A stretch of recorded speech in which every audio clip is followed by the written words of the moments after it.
Galactic soldiers laughed as the dragon's hatchling cried, until a human boy stepped between them. Before we dive into this story, drop a quick hi in the comments and tell me where you're watching from. It really helps support the channel. In the bustling spaceport of Colony 7, where the boundaries between species blurred and the rule of the Galactic Concordat remained absolute, a small figure moved against the current of the crowd, drawn by sounds that others chose to ignore. Miles Harper was just 11 Earth years old, his small frame lost amid the towering aliens and busy colonists that filled the port's central plaza. Relocated to Colony 7 with his parents after the terraforming disaster on Proxima Centauri b, Miles had developed a keen sense for trouble and an even keener sense of justice, qualities that would soon be put to the ultimate test. The commotion came from the far corner of the plaza, where a group of Concordat soldiers, tall, armored, and intimidating in their blue-silver uniforms, had formed a loose circle around something small. Their laughter echoed across the plaza, a cruel sound that sent most passers-by hurrying in the opposite direction. But not Miles. "What do you think it's worth?"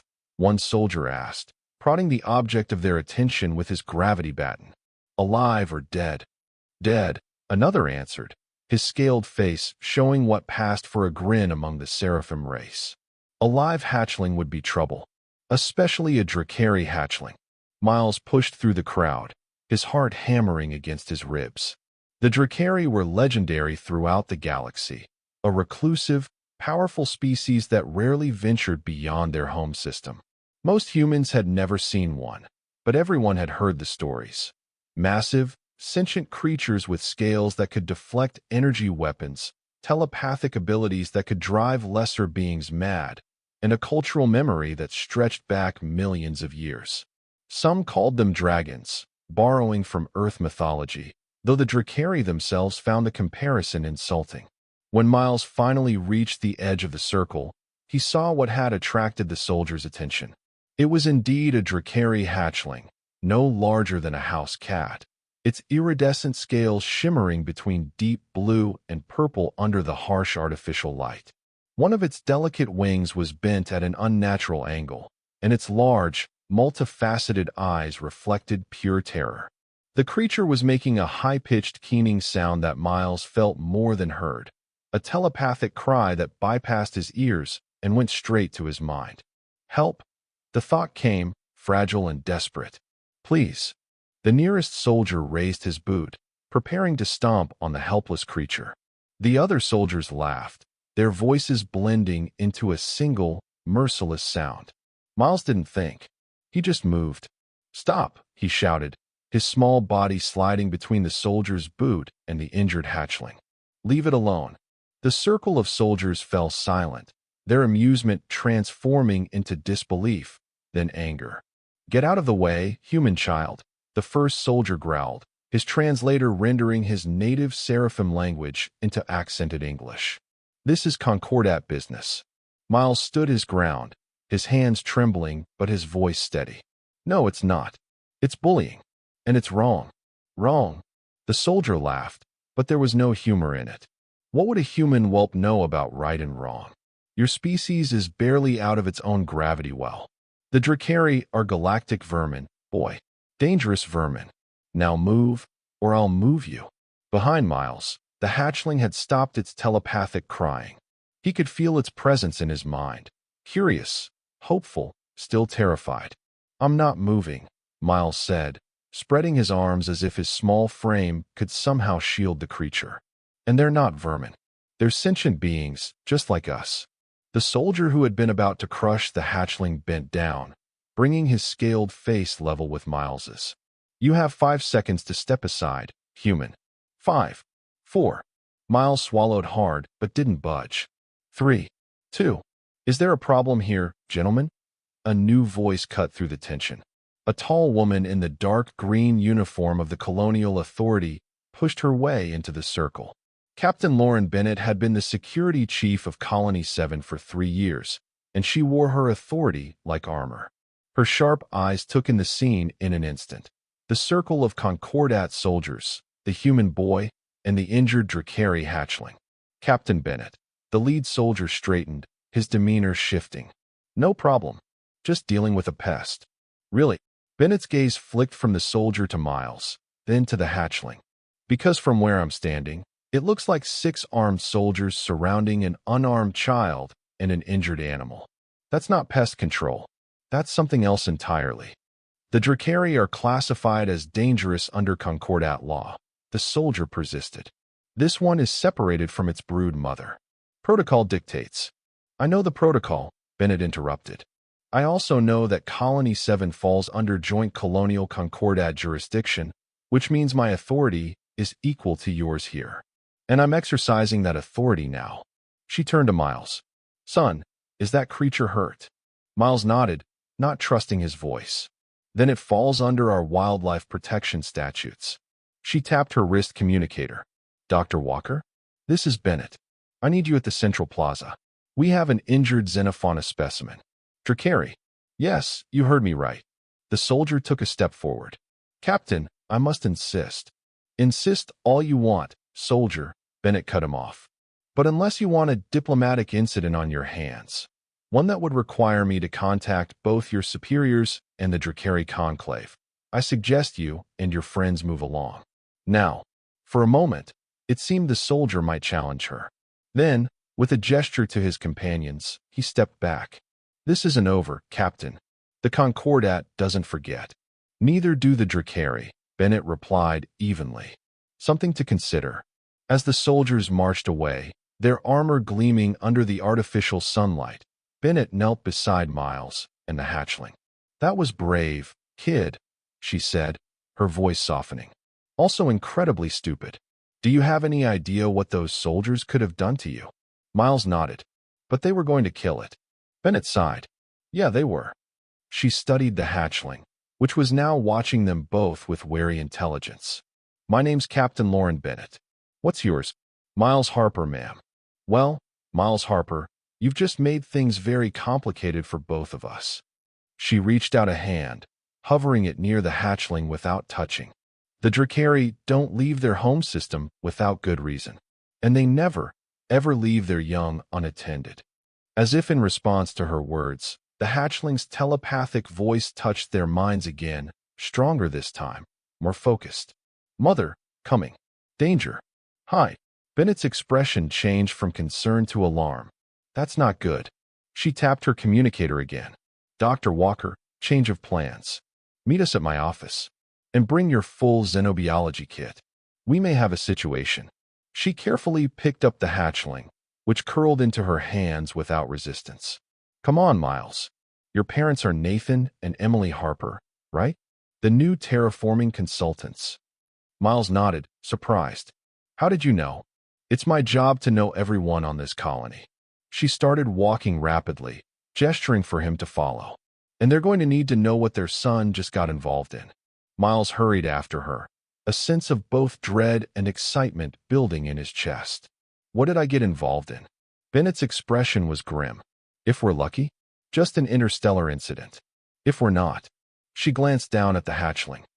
Well, let's just say there's a reason the Concordat and everyone else in the galaxy gives the Dracari a wide berth. The Colonial Authority building stood at the heart of the human section of Colony 7. Its architecture a blend of practical frontier design and Earth nostalgia. Captain Bennett led Miles through security checkpoints, where guards cast curious and increasingly alarmed glances at the bundle in her arms. Dr. Caleb Walker was waiting for them in Bennett's office, a tall, lanky man with perpetually disheveled hair and eyes that lit up at the sight of the Dracari hatchling. Is that really? He began, then stopped himself, approaching slowly. Extraordinary. I've only seen pictures. The bioluminescent patterning along the wing membranes suggests northern hemisphere origin, possibly from the Kashtari Mountains. Save the scientific observations for later, Doc, Bennett said, carefully placing the hatchling on her desk. Can you help it? Walker nodded, opening his medical kit. The wing appears to be the only significant injury. Broken, but clean. Dracari have remarkable regenerative capabilities, but I can accelerate the process. He removed a small device from his kit and passed it slowly over the injured wing. It's remarkable that it's allowing me to treat it. Dracari are notoriously defensive around other species. It asked for help, Miles said quietly. In my head, Walker and Bennett exchanged glances. Telepathic contact with a non-Dracari, Walker murmured. That's unprecedented. My parents, Miles suddenly remembered. They'll be worried. Bennett nodded. I've already sent them a message. They're on their way. She studied Miles thoughtfully. In the meantime, perhaps you can tell us exactly what happened from the beginning. Miles recounted the events in the plaza, describing how he'd heard the hatchling's cry for help and intervened before the soldiers could harm it. As he spoke, the hatchling watched him with those multifaceted eyes, occasionally sending impressions, not quite words, but feelings of gratitude and growing trust. Dr. Walker finished treating the wing and stepped back. The break will heal within hours. Remarkable creatures. Their cellular regeneration rate is. A deep, resonant vibration cut him off, so low it was almost subsonic. The lights in the office flickered. A moment later, alarms began to sound throughout the building. Bennett's communicator buzzed.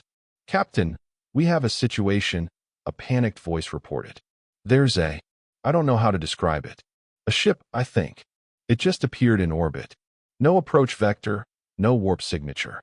It's just there. Configuration? Bennett demanded, already moving toward the door. Unknown. It's not in any of our databases. But it's big, Captain. Really big. The hatchling stirred on the desk, its telepathic voice suddenly clear in all their minds. Mother. Dr. Walker paled. A Dracari capital ship? Here? That's impossible. They never leave their home system. Apparently, they make exceptions for their children, Bennett replied grimly. Miles, stay here with Dr. Walker and the hatchling. I need to get to the command center. Before she could leave, however, her communicator buzzed again. Captain, we're receiving a transmission. It's directed specifically to you. Bennett froze. Put it through. The office's display screen flickered to life, showing only darkness at first. Then, slowly, a massive form took shape, a creature that resembled the hatchling, but on an entirely different scale. Its scales shimmered with deep violets and blues, and its eyes held ancient intelligence. When it spoke, the voice bypassed the audio system entirely, reverberating directly in their minds. I am the Lara, brood mother of the Kashtari Highlands. You have something that belongs to me. Bennett straightened. I am Captain Lauren Bennett of the Earth Colonial Authority. We found your child injured and being threatened. We've provided medical attention. The massive eyes blinked slowly. Show me. Bennett gestured to the desk where the hatchling rested. The creature's gaze shifted, and a wave of emotion, relief, love, concern, washed over everyone in the room. My daughter lives. For this, I am grateful. The Dracari's mental voice hardened. But those who harmed her will answer for their actions. With respect, Bennett replied carefully. The individuals responsible were Concordat soldiers, not colonists. I make no distinction between your factions, the Lara responded. All who walk on two legs appear the same to us. But, she paused, her gaze shifting to Miles. Not all, perhaps. You, small one. You placed yourself between my daughter and harm. Miles swallowed, finding his voice with difficulty. Yes, I couldn't let them hurt her. A long silence followed, during which Miles felt as though the massive creature was examining not just his words, but his very thoughts. Interesting, the Lara finally responded. I will arrive to retrieve my daughter within your hour. Be prepared. The screen went dark. That went better than expected, Dr. Walker said, breaking the tense silence. At least she's not threatening to destroy the colony. Bennett didn't look reassured. Yet, Dracari are known for their particular sense of justice and their long memories. She turned to Miles. Your parents should be here any minute. When they arrive, I want you all to go home and stay there until this is resolved. Miles shook his head. I can't. I need to be here when the mother arrives. Absolutely not, Bennett said firmly. This is now a diplomatic situation involving a species we barely understand. It's no place for a child. But she spoke to me, Miles insisted. She noticed me. All the more reason to keep you away, Bennett countered. We don't know what she wants or how she'll react. The hatchling stirred again, sending a clear impression to Miles. Safety. Trust. Stay. She wants me here, Miles translated. The hatchling, I mean. She feels safe with me. Dr. Walker raised an eyebrow. The telepathic connection appears to be strengthening. Fascinating. Before Bennett could respond, the office door opened, and Miles's parents rushed in. Miles, his mother, Emily Harper, knelt and wrapped him in a tight embrace. Are you all right? We got Captain Bennett's message about some kind of incident. Nathan Harper stood behind his wife, his expression a mixture of concern and confusion as he noticed the small creature on the desk. Is that what I think it is? Mr. and Mrs. Harper, Bennett began. Your son intervened when a group of Concordat soldiers were threatening a Drakari hatchling. In doing so, he's become involved in a delicate situation. Drakari.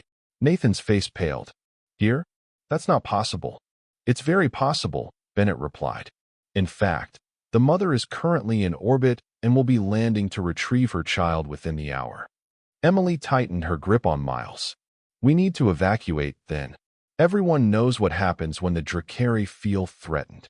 No one's evacuating, Bennett assured her. The brood mother expressed gratitude for the treatment of her child, and she seemed interested in Miles. Interested? Emily's voice rose. What does that mean? I'm not sure, Bennett admitted.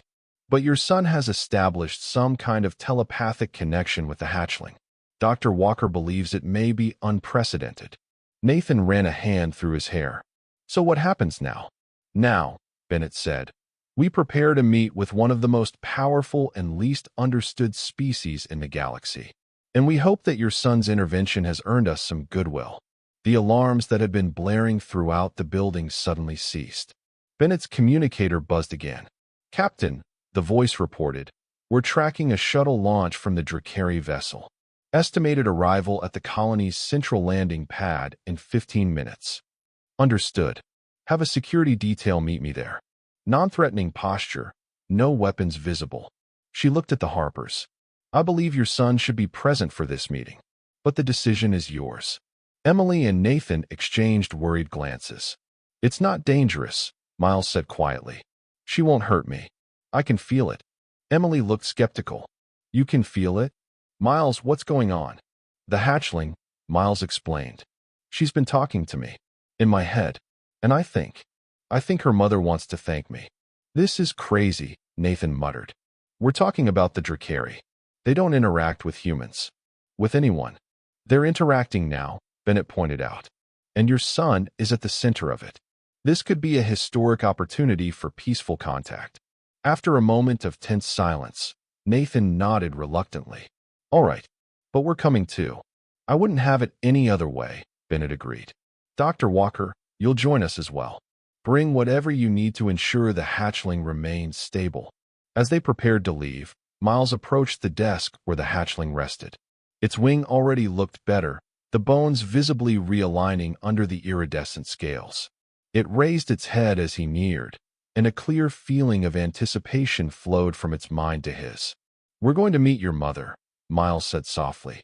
The hatchling made a sound that might have been a purr, its multifaceted eyes glittering with intelligence. The telepathic impression it sent was simple but powerful. Friend. The central landing pad was normally reserved for colonial authority ships and official Concordat vessels. Now, it stood empty, surrounded by a perimeter of nervous security officers. Captain Bennett positioned herself at the front, with Miles and his parents slightly behind her, and Dr. Walker holding the hatchling in a specially designed carrier. Remember, Bennett instructed everyone. Let me do the talking unless you're directly addressed. The Drakari value respect and straightforwardness. No sudden movements, no showing of teeth. They consider it aggressive. What about the Concordat? Nathan asked quietly. Won't they want to be involved in this? Bennett's expression darkened. I've informed them of the situation. They've been instructed to keep their distance. After what their soldiers did, that's for the best. A hushed silence fell over the landing pad as a dark shape appeared in the sky above. Unlike most shuttles, this craft made no sound as it descended, its hull shimmering with the same iridescent quality as the hatchling's scales. It was organic in design, more like a massive living creature than a constructed vessel. The ship settled onto the landing pad with impossible gentleness. For a long moment, nothing happened. Then, a section of the hull simply dissolved, creating an opening. The Lara emerged, and everyone except Miles took an involuntary step back. In person, the Drakari brood mother was even more imposing than she had appeared on the screen. Standing over 12 feet tall on her hind legs, her massive wings folded against her back, she moved with a grace that belied her size. Her scales caught the light of Colony 7's artificial sun, creating ripples of color that seemed almost hypnotic. But it was her eyes that held Miles transfixed, enormous, multifaceted orbs that reflected both ancient wisdom and fierce protectiveness. Captain Bennett stepped forward and bowed formally. "Brood Mother the Lara, I am Captain Lauren Bennett. Welcome to Colony 7. Thalara's gaze swept over the assembled humans, lingering longest on Miles. When she spoke, her telepathic voice resonated in all their minds. "I have not set foot on a world not our own in 700 of your years." Her head tilted slightly. "I did not expect to do so again in my lifetime. Yet here I am, because of the actions of 6 warriors and 1 child." Dr. Walker stepped forward, holding out the carrier with the hatchling. The small creature chirped audibly, a sound of joy and recognition. "Your daughter's wing has been treated," Walker explained, opening the carrier. The break was clean, and her natural regenerative abilities should complete the healing process within hours. The hatchling leapt from the carrier and scampered across the landing pad to her mother. The Lara lowered her massive head, and the two touched snouts in what was clearly a gesture of affection. A wave of emotion, love, relief, joy, washed over everyone present, so powerful that several of the security officers wiped tears from their eyes. After a moment, the Lara raised her head again. "I would know how my daughter came to be in your care, and how she came to be injured." Bennett explained the situation as diplomatically as possible, how the hatchling had somehow become separated from any adult Drakari, how the Concordat soldiers had surrounded and threatened her, and how Miles had intervened. "And where are these soldiers now?" the Lara asked, her mental voice taking on an edge that made everyone flinch. "They've been confined to their barracks pending an investigation," Bennett replied. "The Concordat has been informed of the incident." The Concordat. Thalara's contempt was palpable. "They have long viewed my kind as a threat to their dominion. This is not the first time they have acted against us, though it is the first time they have dared to harm one of our young." Miles felt a chill at her words. The stories he'd heard about the Drakari included their capacity for holding grudges across generations. A slight against them was never forgotten and rarely forgiven. "The actions of these soldiers do not represent the position of Colony 7, Bennett said carefully, "or of humanity. As you can see, it was a human who intervened to protect your daughter." Thalara's gaze returned to Miles. "Yes, the small one. Come forward, child." Emily gripped Miles's shoulder tightly, but he gently removed her hand and stepped forward. "Tell me your name," the Lara commanded. "Miles Harper," he replied, his voice steadier than he'd expected. "Miles Harper," the Lara repeated, as if testing the sound of it in her mind. "Why did you place yourself between my daughter and those who would harm her? You could not have known she was of my brood. You could not have known I would come." Miles considered the question seriously. "I didn't know who she was. I just knew she was scared and hurt, and they were going to kill her. It wasn't right." "Not right," the Lara echoed. "A simple concept, yet one that escapes many beings far older and supposedly wiser than you." Her massive head lowered until her eyes were level with Miles's. "My daughter tells me you heard her call for help, that you understood her thoughts." Miles nodded. "Yes, I heard her in my head." "Remarkable," the Lara murmured. "In all our history, there are only 3 recorded instances of non-Drakari who could hear our thought speech. None were human." An uncomfortable silence followed this revelation, broken only when the hatchling scampered from her mother's side to Miles. The small creature circled him once, then reared up on her hind legs. placing her front claws gently on his chest. A flood of images and emotions poured into his mind: gratitude, affection, and something else, something that felt like a promise. "She has marked you," Delara explained, her mental voice now tinged with something like awe. "She has given you her name." "Her name?" Miles repeated, still caught in the web of the hatchling's thoughts. "Among our kind, names are not given lightly. They are sacred things, carrying power and meaning." Thalara's wings shifted slightly. "She calls herself Lumina, light and darkness. And she has bound herself to you." Captain Bennett cleared her throat. "Bound? What does that mean exactly?" "It means," Delara replied, "that your young Miles Harper has inadvertently created a connection that has not existed between our species in all of history. A soul bond with a Drakari is a rare gift and a heavy responsibility." Miles's parents stepped forward, Emily's face a mask of concern. "What are you saying? What does this mean for our son?" Delara regarded them thoughtfully. "It means, Nest Guardians of Miles Harper, that your son and my daughter are now linked in ways even I do not fully understand. Such bonds were common among our own kind in ancient times, but never with humans." "Is it dangerous?" Nathan asked bluntly. "All growth contains an element of danger," Delara replied. "But no, the bond itself will not harm your son.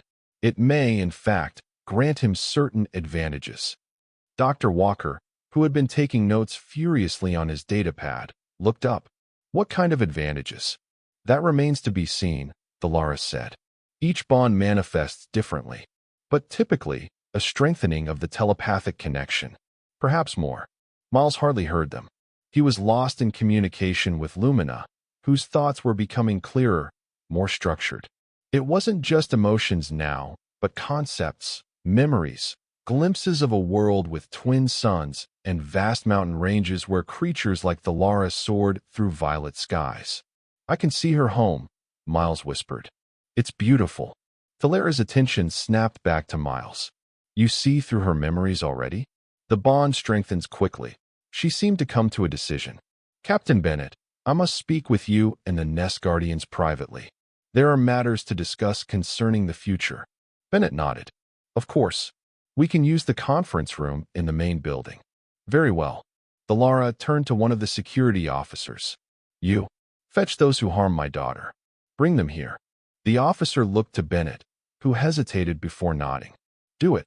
But make it clear this is a diplomatic meeting, not a tribunal." As the officer hurried away, Delara lowered her massive body until she was resting on her haunches. The hatchling, Lumina, returned to her mother's side, but kept her gaze fixed on Miles. "There will be consequences for what has happened here today," Delara said, her mental voice reaching everyone present. "For the Concordat, for your colony, for my daughter, and for you, Miles Harper. The wheels of fate have been set in motion, and none can say where they will lead us." Miles felt a shiver run down his spine, not of fear, but of anticipation. Through his connection with Lumina, he sensed that something momentous was beginning, something that would change not just his life, but the relationship between humans and Drakari forever. And it had all started because he couldn't stand by and watch as someone smaller and weaker was being hurt. As the adults moved toward the conference building, Miles remained where he was, locked in silent communion with the creature who had, in the space of a few hours, become irrevocably linked to his destiny. Whatever came next, he knew with absolute certainty that he had done the right thing. Sometimes, that was all that mattered. The conference room fell silent as Delara ducked through the doorway, her massive form making the space designed for humans seem suddenly small.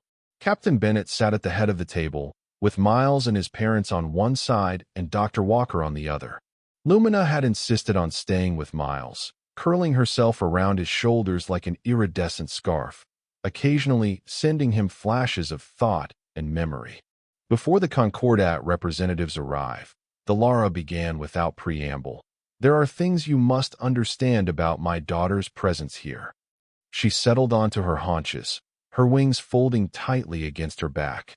Lumina was not lost or abandoned. She was sent, as part of her Xitha, her coming-of-age journey.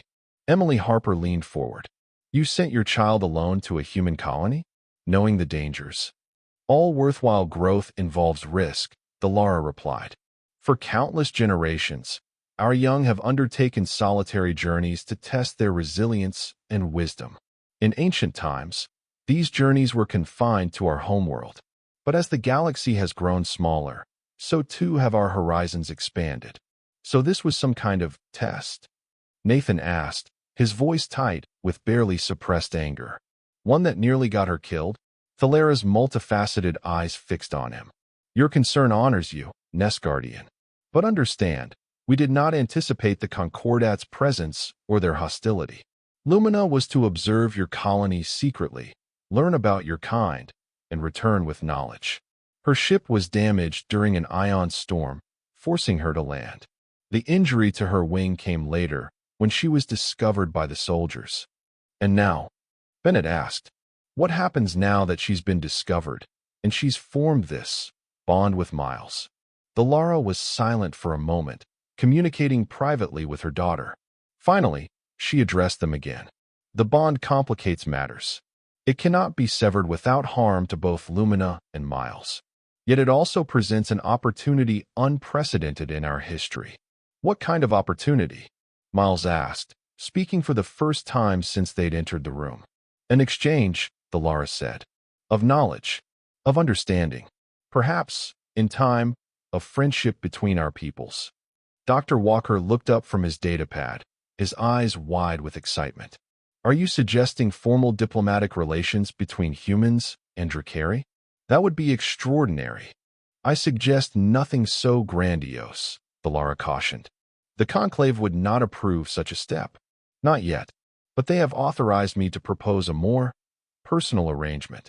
Before she could elaborate, the door opened, and a group of Concordat officials entered, led by a tall, imposing figure in an ornate blue-silver uniform. Unlike the soldiers from the plaza, this was a human, Commander Tyler Grant, the Concordat's representative on Colony 7.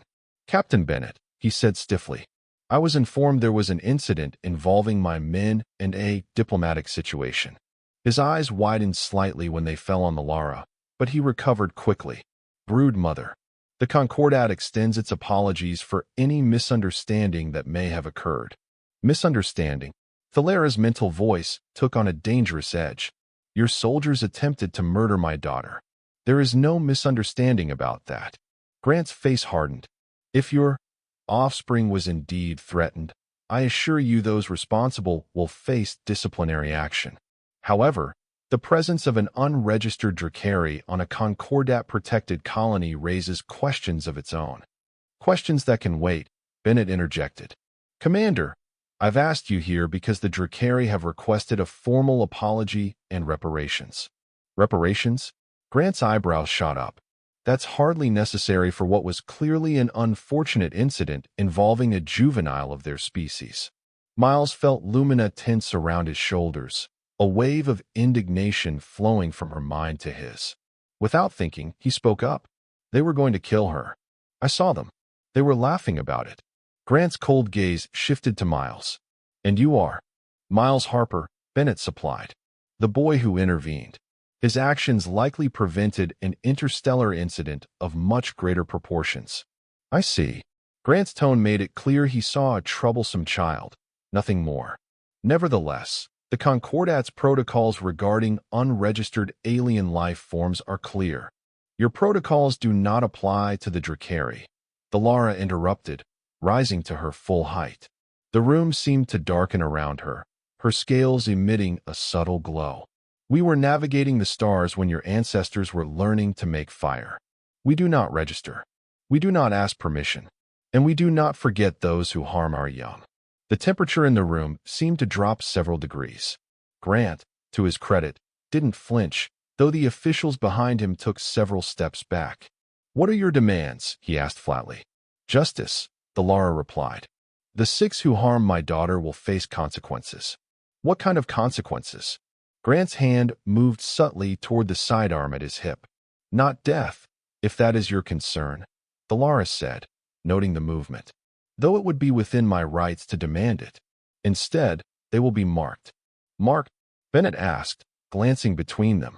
A telepathic imprint, Delara explained, so that any Drakari they encounter in the future will know of their actions. It will not harm them physically, but they will carry the shame of their deeds for all their days. Grant's jaw tightened. And if I refuse? Then I will return to the Conclave with news that the Concordat encourages the murder of Drakari Young, Delara said simply. The consequences of that report would reach far beyond Colony 7. The implied threat hung in the air.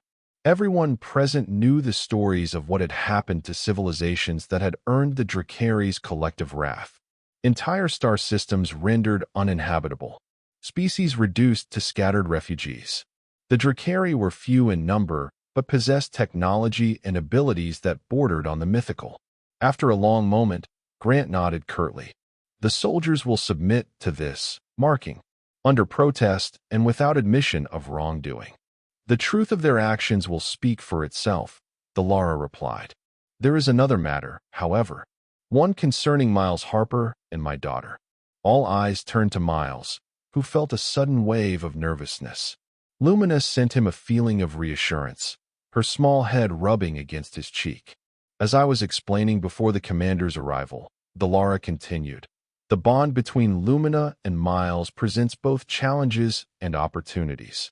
Traditionally, when such bonds formed between Drakari and other species, a rare occurrence, the bonded pair would remain together, learning from one another.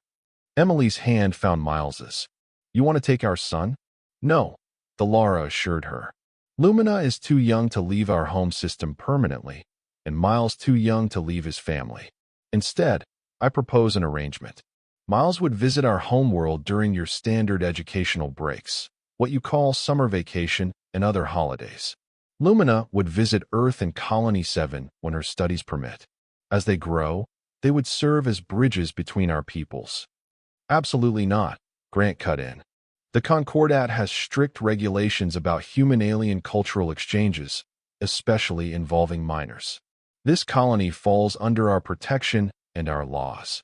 This colony, Bennett reminded him, falls under joint jurisdiction, and this decision ultimately rests with Miles's parents. She turned to Nathan and Emily. This is unprecedented, I know, but it could also be an incredible opportunity for Miles, and potentially for humanity as a whole. Nathan and Emily exchanged glances, having one of those silent conversations that parents sometimes do. What would these visits involve? Nathan finally asked.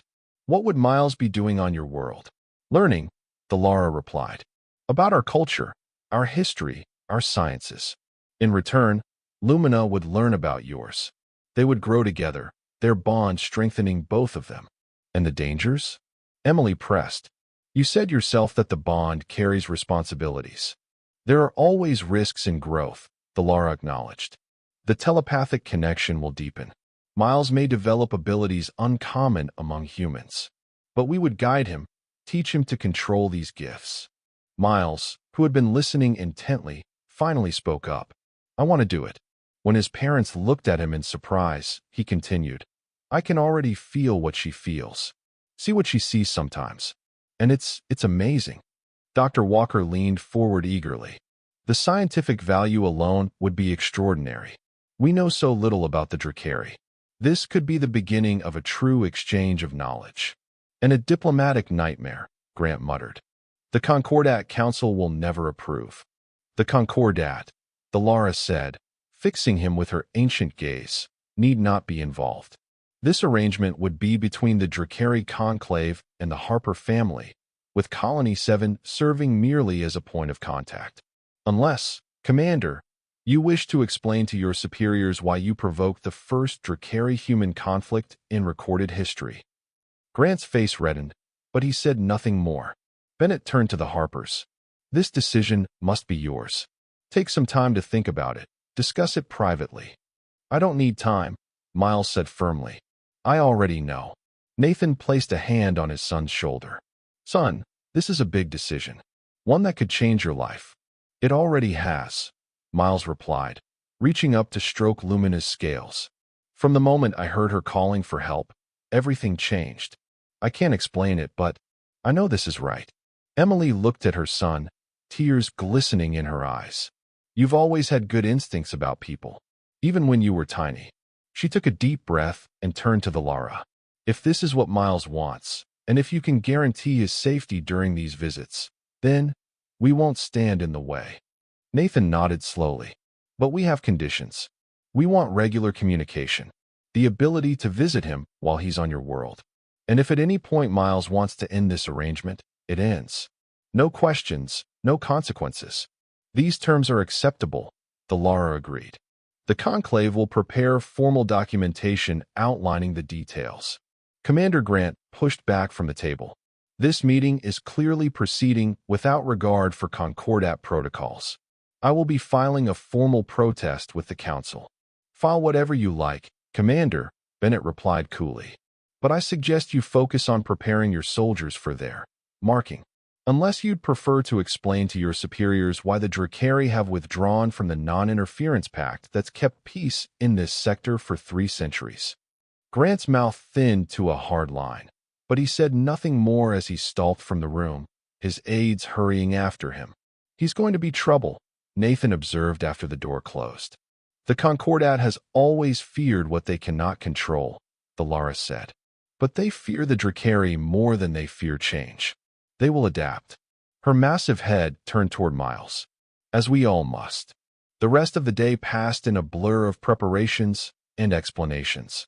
The 6 Concordat soldiers were brought before the Lara, their earlier bravado replaced by naked fear as she performed the marking ritual. It was anticlimactic to watch. She simply placed one massive claw against each of their foreheads, a brief glow emanating from the point of contact. But Miles, through his connection with Lumina, felt the power of what was happening, a psychic signature being etched into their minds, one that would brand them to any Dracari they ever encountered. Justice, but not vengeance. Consequences, but not destruction. It was, Miles realized, a measured response that spoke volumes about the Dracari's true nature. By evening, preliminary agreements had been drafted. Miles would visit the Dracari homeworld during Earth's summer months, with shorter visits during other school breaks. Lumina would spend equivalent periods on Colony 7 and, eventually, Earth. A secure communication link would be established between the Harper family and Thalera's brood, allowing regular contact even when the bonded pair were separated. As the adults finalized the details, Miles and Lumina escaped to a quiet corner of the Colonial Authority building's garden. The artificial sunlight was dimming, simulating Earth's sunset, casting long shadows across the transplanted flowers and shrubs. "Can you understand me better now?"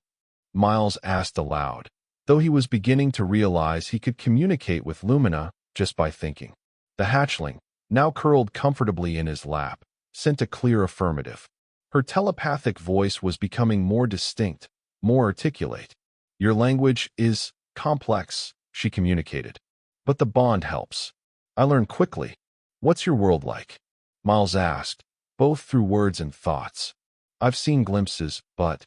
In response, Lumina shared a flood of images. Vast mountain ranges with peaks that pierced the clouds. Deep valleys filled with phosphorescent plants. Enormous structures that seemed to grow from the living rock. And above it all, countless Dracari soaring through skies painted with the light of twin suns. "Beautiful," Miles breathed. "And you really want me to see it?" "Yes." Lumina's mental voice held excitement and pride. "No human has walked our world in living memory. You will be the first in ages." "Why me?" The question that had been nagging at Miles all day finally surfaced. Of all the humans you could have bonded with, Lumina considered this, her thoughts rippling with complexity beyond her young age. A reminder that even a Dracari hatchling possessed intelligence and wisdom beyond most human children. "The bond chooses," she finally replied. "Not you. Not me. Something deeper. Something that saw in you what my people once valued above all else. Compassion for the vulnerable, courage in the face of injustice, willingness to stand alone against many." Miles felt his cheeks warm at the praise. "I just did what anyone would do." Lumina's mental laughter sparkled in his mind. "No. Many passed by. Many saw. Only you acted. That is rare, Miles Harper. Rarer than you know. Before Miles could respond, Captain Bennett approached, accompanied by the Lara. Everything's arranged, Bennett informed them. Miles, you'll have 3 weeks to prepare before your first visit to the Drakari homeworld. Your parents are gathering the necessary supplies now. 3 weeks. Miles looked up in surprise. So soon. The summer solstice approaches on our world, the Lara explained. It is a time of significance for our young. Lumina's Xitha cannot be considered complete until she returns home to share what she has learned, and to introduce her bonded companion. Will there be others like me there? Miles asked. Other non-Drakari with bonds? No, the Lara admitted. There are none living. The last such bond was formed over 300 of your years ago, with a species now extinct. You will be the first human to experience our world as more than a visitor. You will see it through Drakari eyes, feel it through Drakari senses. The enormity of what was happening finally began to sink in. Miles would be a pioneer, a bridge between species that had kept each other at arm's length for millennia. It was exciting and terrifying in equal measure. There is one more matter to address, the Lara continued. The marking your parents requested. Marking? Miles looked confused. Like what you did to the soldiers? No, Bennett clarified. Your parents asked for some way to monitor your well-being while you're on the Drakari homeworld. The Lara suggested a different kind of marking, one that would allow them to sense your emotional state across the distance. The Lara lowered her massive head until her eyes were level with Miles's. It would be a small connection, nothing like what you share with Lumina, but it would give your parents peace of mind. The choice is yours. Miles didn't hesitate. Yes. If it helps them worry less, yes. Very well. The Lara extended one massive claw, its tip glowing softly. This will not hurt. She touched Miles's forehead gently, and he felt a warm sensation spreading through him, like sunlight flowing through his veins. For a brief moment, he sensed his parents, their love, their worry, their pride, as if they stood beside him. It is done, the Lara said, withdrawing her claw. They will feel your strongest emotions, know when you are safe or in danger. Distance will not matter. Thank you, Miles said, understanding the gift he'd been given. For everything. Thalara's mental voice softened. It is we who should thank you, Miles Harper. You have given my daughter life, and perhaps given our peoples a new beginning. The 3 weeks passed in a whirlwind of preparations, studies, and goodbyes. Miles devoured every scrap of information about the Drakari that Dr. Walker could provide, though much of it was speculation rather than fact. The reclusive species had shared little of their culture or technology with the wider galaxy, preferring isolation to integration. Lumina remained with Miles throughout, their bond strengthening daily. By the end of the first week, they could communicate as easily as if speaking aloud. By the end of the second, Miles began experiencing flashes of Lumina's other senses, the ability to perceive thermal patterns, to detect magnetic fields, to see wavelengths of light invisible to human eyes.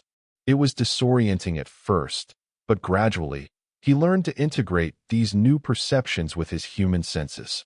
Commander Grant made good on his threat to file protests with the Concordat Council, but as the Lara had predicted, the Council was unwilling to risk provoking the Drakari.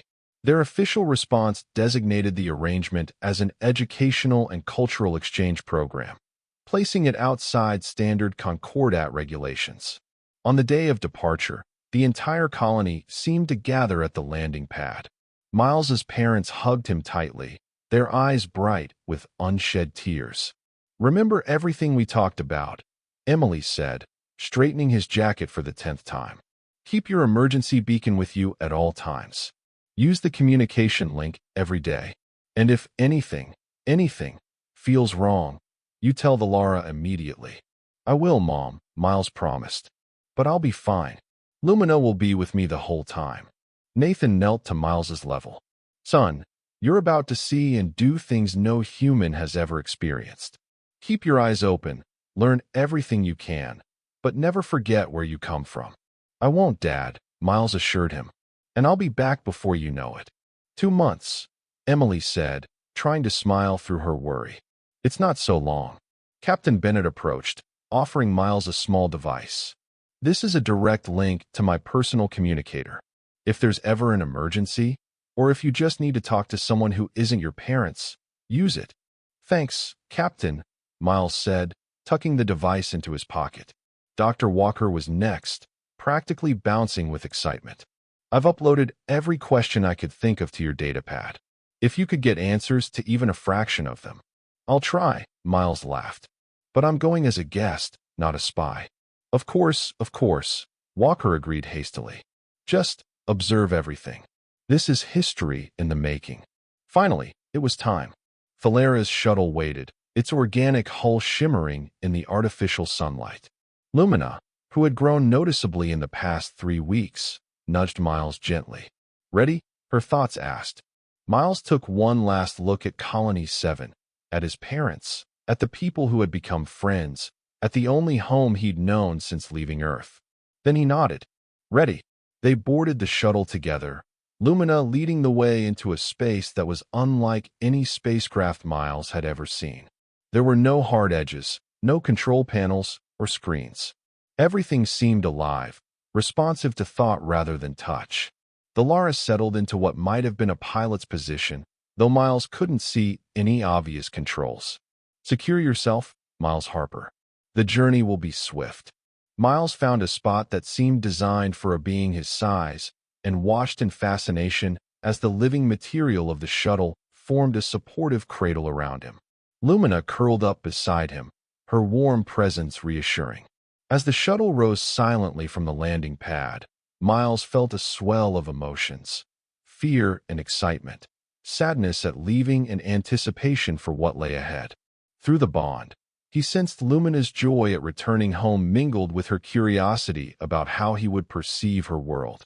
Will they accept me? He asked her privately. Your people. They will, Lumina assured him. The bond is sacred to us, and you have earned their respect through your actions. I just did what was right, Miles said, a phrase he'd repeated often over the past weeks. And that, Thalera's voice joined their mental conversation, is precisely why you are worthy of this honor. Among the Drakari, there is no higher virtue than standing for what is right, even when standing alone. The shuttle accelerated, Colony 7 dwindling to a speck below them. Miles watched through a viewport as the artificial environment dome that protected the colony from the harsh atmosphere of the planet receded, replaced by the vast emptiness of space. He should have been terrified. He was 11 years old, leaving his parents for the first time, heading to an alien world with creatures most humans only knew through stories and rumors. Yet somehow he felt at peace. The bond with Lumina anchored him, giving him confidence that transcended his years. How long until we reach your world? He asked aloud. Time flows differently when traveling between the stars, the Lara replied cryptically. Rest now. When you wake, we will be approaching Drakkar. Miles felt a gentle mental suggestion of sleep washing over him. He didn't fight it, instead letting his eyes close as the stars streaked past the viewport. His last conscious thought was of the incredible journey ahead, not just the physical distance being crossed, but the greater journey of understanding between two species that had been strangers for too long. He had no way of knowing that his simple act of compassion, stepping between laughing soldiers and a crying hatchling, would one day be recorded in the histories of both humans and Drakari as the moment that changed everything. That future generations would study the friendship between Miles Harper and Lumina of the Kashtari Highlands as the foundation of an alliance that would reshape the galaxy. All he knew was that he had done what was right, and sometimes that was all that mattered. When Miles opened his eyes again, it was to a view that took his breath away. Through the viewport, he saw a massive planet, its surface a swirl of deep purples, blues, and greens unlike anything on Earth or Colony 7. And orbiting this world were structures that defied description, enormous crystalline formations that seemed to grow from space itself, connected by bridges of pure energy. Drakkar, Lumina's thoughts whispered in his mind. Home. As the shuttle descended through the atmosphere, Miles pressed his face to the viewport, drinking in every detail. Vast mountain ranges rose from violet oceans, their peaks wreathed in clouds that shimmered with electrical energy. Forests of impossibly tall trees spread across continents, their canopies glowing with bioluminescence even in daylight. And soaring through the skies were hundreds, no, thousands, of Dracarys, their scales catching the light of the twin suns and transforming it into rainbows of color. "It's the most beautiful thing I've ever seen," Miles breathed. Thalera's mental voice held pride and affection. "This is but one small part of our world, Miles Harper. There is much more to discover." The shuttle approached a mountain larger than any Miles had ever imagined, its peak disappearing into the clouds. As they drew closer, he realized the mountain itself was partially hollow, with vast openings leading to what appeared to be a city built within the living rock. "The Kashtari Eyrie," Valara explained. "Home to my brood and 7 others. The oldest continuous settlement on Drakkar." The shuttle passed through one of the enormous openings, entering a space so vast that Miles's mind struggled to comprehend it.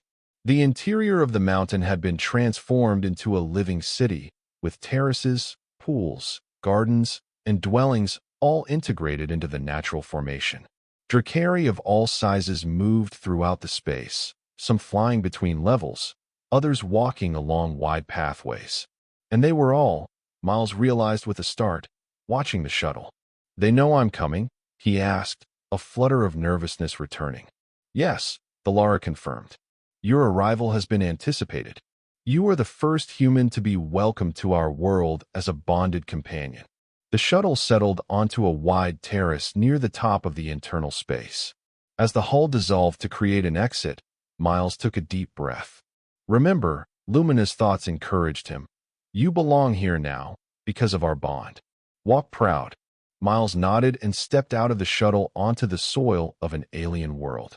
The gravity was slightly lighter than Earth's, making him feel buoyant. The air was richer in oxygen, filling his lungs with energy. And the colors. Everywhere he looked, the world seemed more vibrant, more alive than anything he had experienced before. A semicircle of Dracarys waited on the terrace, most similar in size to the Lara, though varying in coloration.